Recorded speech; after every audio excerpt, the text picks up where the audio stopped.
Good afternoon, good morning, wherever you are. We are talking NBA free agency. It's NBA free agency live. I love it. I live it. This is Summer Life. Josh Hill. It is. Good to see you. Good to see you. My name is Long time no see. Long time no see. We did this yesterday. We're doing it today because news just keeps on flowing in. It does. Yesterday was a lot of LeBron talk. Today we're going to talk about that guy, DeMarcus Bogey Cousins. And NBA fans you're freaking out. The league's ruined. Bogey Cousins is a Warrior, and there's 5 All-Stars, and this is unfair. I think we're missing the point here. DeMarcus Cousins, Bogey Cousins, nobody wanted him. He's coming off an Achilles injury. Players coming back from these injuries, very serious injury. They rarely maintain the level that they had prior to the injury. Also, he's a guy that wanted to get paid huge amounts of dollars. That wasn't going to be there for him, certainly not on a long-term deal. And the Warriors are only going to be able to have him for 1 season because he will be a free agent at the end of the year. And so at that point, the money's not going to work out for Golden State and Bogey Cousins. And he's not going to play this year until, I don't know, I would say somewhere around Christmas, maybe later. And he's just going to be a bit part. It's not that big of a deal as far as impacting the league. Now, what Boogie's done to himself, injury, part of it, himself, the other part, I think is very interesting, how teams are not interested. But I don't think this ruins NBA basketball, Josh Hill. That's my take on Bogey Cousins going to Golden State. It doesn't. And I want to know exactly what Bogey Cousins did to you to make you hate him so much. Because you are like the card-carrying member of the anti-Bogey Cousins club. Okay. And I don't know why. Well, I know why. Because you think he's a dirty player. And you think he's a cancer in the locker room. Yes. You think that he's going to tear teams apart. And a little bit, yes. Yeah, the 2 teams that were interested in DeMarcus Cousins, the Golden State Warriors, who are renowned for being the best team in basketball, both on the court and in the front office, because they're not stupid people, and the Boston Celtics, who are a very close second to being how well run a franchise should be in the NBA. And then you consider teams like Houston. I don't know how involved they were, but maybe we can talk about them a little bit because I think that they should have gotten involved in the Bogey Cousins market. There's nothing wrong with this deal. I don't see anything wrong with him going to Golden State. It's a 1-year deal. That's perfect. He's going to hit free agency next year. He's going to be in the one-and-done program for the Warriors. He's going to win a title. He's going to get paid $5 million. This isn't the last contract of his career. And also, if he were to go to any other team, Boston and Golden State aside, because there was rumors about Portland wanting to work out a sign and trade for him, if he would have went back to New Orleans, the Achilles injury is a glaring concern if he goes anywhere other than Golden State, where he can sit on the bench. And like you said, you're saying as a negative that he's not going to play until the end of the season. They don't need him until the second round of the playoffs. Right, but my point is that he's only going to be there for whatever he plays this year, and then he's going to be gone. It's not ruining the NBA. But they don't need him. I agree with you on that. I agree with you on that. The people complaining about the NBA being ruined, and there's a bunch of people that I was looking at, I think they were on NFL Twitter, because of course, saying, oh man, I want my sports to be unpredictable. First of all, sports is inherently predictable. Well, this was unpredictable. Nobody saw this coming. Nobody saw this coming, but the idea that this somehow all of a sudden ruins next season's NBA games is ridiculous. Right. The Warriors were the favorite, and they're still the favorite now. Maybe they're a slightly heavier favorite. I actually would argue that this could derail them. If there's something that's going to happen to Golden State, it's certainly not going to be because Kevin Durant and Steph Curry and Klay Thompson and Draymond Green are all of a sudden going to get bad. They would need a chemistry-altering somebody just to like completely throw a stick of dynamite on the team. And you think it's DeMarcus Cousins? I don't think he will. But look, there is a reason that the Sacramento Kings gave up on a guy who desperately wanted to be there. Because the Kings are a stupid franchise. Okay, fine. We established that yesterday. Okay, so New Orleans is a stupid franchise too. They are a stupid franchise. So they were all in on Boogie, and then even though the market had softened considerably, they still were like, oh my God, Julius Randle's available. Let me get him on a 2-year deal and still say goodbye to Boogie. I think, yes, you're right, Sacramento, New Orleans, not exactly model franchises, but I think it does say something that both were willing to move on from Boogie. And aside from that, forget about the locker room, and I'm not saying, and Boogie's done some great things off the court in Sacramento. He's great for the community, so I'm not trying to. In the locker room only. But I am saying, like, on the court, something bad happens. Boogie's a powder. Boogie doesn't like the way something happened on offense, doesn't get back on defense. Oh, there's 9 guys on the court. Where's Boogie? Oh, he's slowly coming down because he's upset and he's a child. So I'm not saying he couldn't mature, and maybe being with Golden State will be the best thing for him to be around a first-class organization and guys that go about their business the right way. But there is a reason that there are plenty of teams, Achilles or no Achilles, they were not going to take that guy and put him on the roster because they know he acts like a 3-year-old, despite the enormous talent, which he clearly has. So that's why guys like that, I don't tend to want them on my team unless you have extremely strong personalities, like wind back in time to like when the Bulls bring in a Dennis Rodman. Okay, Michael Scottie Phil can handle him. Boogie, maybe can he be handled by Steve Kerr? But see, it's a little more dicey with Golden State. Kevin Durant is freaked out more there than he has anywhere else. Draymond's a lunatic. Even Steve Kerr, very smart, rational human being. Kerr even loses it, I guess, with the pressure of being the best team in basketball. So I don't know about adding him into that whole sometimes just like slowly flaming Warriors thing that tends to pop a lot during the regular season, at least. Yeah, it tends to pop, and it's resulted in 3 NBA titles in the last 4 years. But they blew one. They blew one and won 3. I agree with you. The one that they blew is a black mark, and we have to always talk about it. But they won 3 other ones, and that one that they lost doesn't wipe out the 3 that they did win. And Kevin Durant getting ejected in a game in February, many games, doesn't mean that he's all of a sudden a guy that you don't want in your championship. Of course. It doesn't mean. Of course. When he was hitting that game-winning dagger in Cleveland in Game 4, whatever it was. Yes. Nobody cared that he was upset. Nobody cared that Steph Curry was throwing his mouth guard. Nobody cared that Steve Kerr was having these things. There was arguments and there was concerns that Kevin Durant might not come back to this team in the middle of last season. There was a whole thing, it was written about. I think Zach Lowe wrote about it, and a bunch of people saying how the Warriors weren't sure that Kevin Durant wanted to come back because he was growing distant from the team. They were concerned about his actions on the court. They thought that maybe that was playing into him wanting to leave at the end of the season. And what happened? The organization is well run. They brought him in. They called the personalities. And he's there, and now he's back. So I think that if there's a place, and I agree with you in one thing, in that not every team is a fit for DeMarcus Cousins. I think that that's a stupid notion, that he could go to New Orleans, or he can go to Sacramento, or he could go to Chicago or Minnesota, places that don't have good infrastructures with strong personalities, with good leadership, and then you expect good things out of him. But he goes to Golden State, where you do have guys who have dealt with Draymond Green, who have dealt with Kevin Durant going off the rails, who have dealt with Steph Curry, one of the most level-headed players in the NBA, losing his cool. All of those situations have been fine. So this is a perfect situation, and I think Boston might have been a perfect situation too, because you had Brad Stevens there, you've got veterans.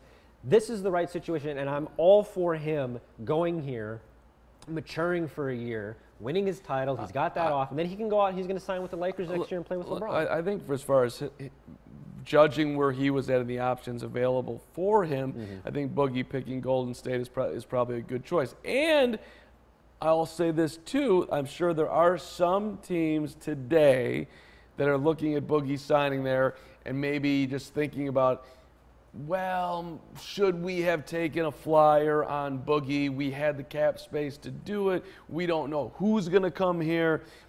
I think some teams may regret passing on him because he had his agent call around to teams looking for jobs. So basically anybody who was going to step up and offer a financial package that Boogie would have found acceptable, he probably would have gone there. Okay, no one's going to do it. All right, I'll go to Golden State for 1 year. But this fits his personality. This fits Boogie Cousins, the guy who you would rightfully see as somebody who thinks he's the best player in the NBA, thinks he should only be playing for the best teams in the NBA, thinks he should be winning a title every single year. He wasn't going to do that in Sacramento. He's never made the playoffs. Because he played in Sacramento, and then he played in New Orleans. And New Orleans made the playoffs last year, but he was hurt. So he would have went to the playoffs if he wasn't hurt. We know that that team played better without him. They did play better without him, and that goes to the point of it's a two-sided thing. Boogie Cousins is a strong personality, and he only fits on certain teams in the NBA. He also is a lumbering guy who I don't know exactly how he fits with Golden State. I mean, you could throw the ball into him in the post some and he can shoot it, but he's not going to. You want him out in the perimeter guarding guys? No, you don't. He doesn't move his feet at all. So I don't. He's not going to. You're not going to put him over the death lineup. You're still going to bring in Iguodala, and Draymond's going to play center. I mean, I think he's going to be a 20 to you know, a 20-minute-a-night guy, really. I don't know if that's the worst thing for him in the world, though. I think that him getting into a situation where he's in a winning culture, where he sees that this is not all about him, is going to be good for him. And also, you can't throw out and say, oh, half the teams in the league didn't want them. That's because half the teams in the league knew that they couldn't handle him, which is partially on Boogie for being somebody who is such a strong personality. Fully on Boogie. But is partially on these teams for not having good. Like, if he goes to Portland, that is no different than him going to New Orleans. He goes to that team. They're not going to win the championship next year. He's going to clash with Damian Lillard. It's going to be a huge thing all season because he's not the guy. He goes to a team like Golden State, or he goes to Boston. Maybe if he went to Houston with strong personalities, where he's not going to be the bully in the locker room. He's not going to be a guy who's on his own, and he's going to have people there like Draymond Green, like Kevin Durant, like Stephen Curry saying, dude, shut up and just play. And that's going to lead to problems. There are going to be arguments. We're going to hear things tweeted about them during the season. You know, they got into a scuffle in the locker room. These guys aren't talking. But at the end of the day, they're all going to be up there with the Larry O'Brien trophy, smiling, patting each other, laughing it up, because they've won as a team. Because teams, nothing is perfect. Nobody always gets along with everybody when they're on a team. But as long as you're winning at the end of the day, and as long as everybody's productive, that's going to work. And I think that he fits into that system. That's fine. They have the best team. They absolutely should win. I'm not. If I had to bet the $1 on my pocket, are they going to win or are they not going to win? I'll bet that they're going to win. I don't know if people can hear the fact that we're getting the Boogie Cousin fan club is outside the offices right now, apparently with a drill trying to get in here. I don't look. I hope he has a great year. Yeah. I just think it's, you know, I think it's interesting. It is interesting that nobody wanted to roll the dice. Now, how much was that? Was the Achilles, and how much was it his personality? It's all boiled in there. So it's a mixture of both. Yeah, I would hope that he'd be looking in the mirror a little bit here and think, you know what, I do need to be better. You know, the Lakers were super excited to, well, I don't know if they were super excited, but they're trying to strategize for next season. So they renounced the rights to Julius Randle, and the Pelicans apparently were super excited to get Julius Randle on a 2-year deal. I'm kind of confused that there were more teams that weren't interested in Julius Randle. You know, I look at a lot of teams could use a young big like that who finishes at the hoop and is getting better. But so I thought that was a great job for New Orleans to get Randle on a 2-year deal for $18 million. It is. And if you look at them at the end of the season, Anthony Davis and Nikola Mirotic were playing really well together. And now you add in a third big to that. Right. All of a sudden you're working with something, which is, you know, partially what they were hoping DeMarcus Cousins was going to be in New Orleans, but that didn't end up turning out. And I actually think that Randle is in a similar situation as Cousins, personality aside, in that he's got something to prove here. He's got to go out and say, question. He was a top draft pick a couple of years ago, coming out of Kentucky. There was a lot of hype with him being one of those baby Lakers and never panned out. Now he's in New Orleans, a place where really he's not going to get watched a whole lot. Hopefully they make the playoffs. He's playing with Anthony Davis. Maybe they can get something going that convinces Davis to stay in New Orleans. There's a lot going on here, and I actually don't hate Randle. I thought he was going to go to Brooklyn, maybe, but I don't hate him going to New Orleans. You just brought up an interesting point also. Anthony Davis liked Boogie Cousins, and Anthony Davis has a huge decision to make. So, or at least publicly, he spoke very well of Boogie. I don't know what he thinks off the court. Well, there's things about, you know, reports that the Pelicans as a team and a front office weren't going to be upset if Boogie Cousins left. And it was never refuted that Anthony Davis is not part of that. It wasn't the Pelicans are fine, Anthony Davis isn't fine. So it's assumed that Anthony Davis was I'm sure you would think that he was consulted on some level. Well, if I'm the Pelicans and I say the Pelicans, I'm really saying Anthony Davis because you want him to stay. That's his team. Right. So the idea there was he was fine with it, partially because I think he realizes that it wasn't going to work. They can get somebody else, and now they have Julius Randle, so we can see if this kind of pans out. And he played out of his mind without him, and the floor was more spaced. That helped too. And Nico was that was a great job by the big pickup. That was a nice pickup, and Nico came in super motivated. Now you are very reliant upon Nikola Mirotic, which I would think would make Pelicans fans, Pelicans front office a little bit shaky, but maybe Nico. I mean, Nico's 26 years old, going to be 27. He's right in the prime of his career. Okay, so a couple other things that are going on in the world of the NBA outside of Boogie Cousins going to Golden State. Rajon Rondo signs a 1-year deal with the LA Lakers. I think this is super interesting too. So maybe the smartest guy in the NBA, playing with the second smartest guy in Rondo and LeBron. I mean, these two are basketball savants. Rondo had a great year last year. The year before that, he played great for the Bulls in the second half of the season. People may forget they were up 2-0 on the Celtics in the playoffs. Then he broke his thumb, and Boston won 4 games in a row. The question to me is, what does this mean for Lonzo Ball? Now, he's only a 1-year deal, and it's a smart veteran guy who I'm sure LeBron feels comfortable with, but Rajon Rondo's a point guard all day. You're not gonna have him play the 2. No. So what are we doing here? He's just gonna back up Lonzo? That's the deal? Well, he's going into training camp to get the starting job. So Lonzo's gonna back him up? I think that Lonzo's gonna back him up. Lonzo's gonna back up Rajon. Where's LeVar? Yeah, where's LeVar? LeVar's keeping his mouth shut because he knows that LeBron James is on the team now. Did you see LeVar's not keeping his mouth shut though? Didn't LeVar say yesterday that Lonzo's gonna help LeBron? Well, first of all, what a clown! Well, shut your mouth, golly. Well, first of all, what is LeVar supposed to say? Nothing. Well, okay, that's assuming that LeVar Ball functions like a normal human being. LeVar Ball doesn't function that way, so he's going to say something, and of course he's going to endorse his son. But I think he's a smart enough guy to know that Lonzo's future is a lot brighter if LeBron James is illuminating his present. Absolutely. So he's going to say things because he's LeVar Ball, and people are going to talk about it and write about it and tweet about it because we're a country that's obsessed with things like that.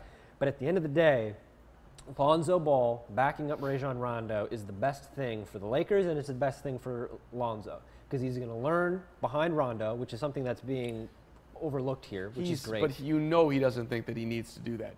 I don't know what he thinks, and I hope he thinks that he knows. I mean, it looks like he went back to the gym this offseason, wants to get better. I know he's got the meniscus thing, so obviously he's not going to be in conversation a while. But I think that Lonzo and LeVar, for as loud and as brash as that family has been portrayed as being, are a lot smarter than people want to give them credit for, because they say all these flashy headline-grabbing things, but Lonzo is not an idiot because Lonzo does not want to be flamed out and out of the NBA or a backup point guard in 3 or 4 or 5 years. He wants to be the guy.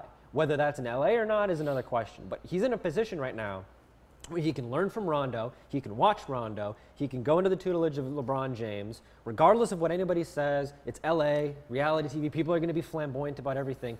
He just needs to stay focused on that, and we need to stay focused on that too, because his future really, really depends on a lot that's going on here. Mark the tape.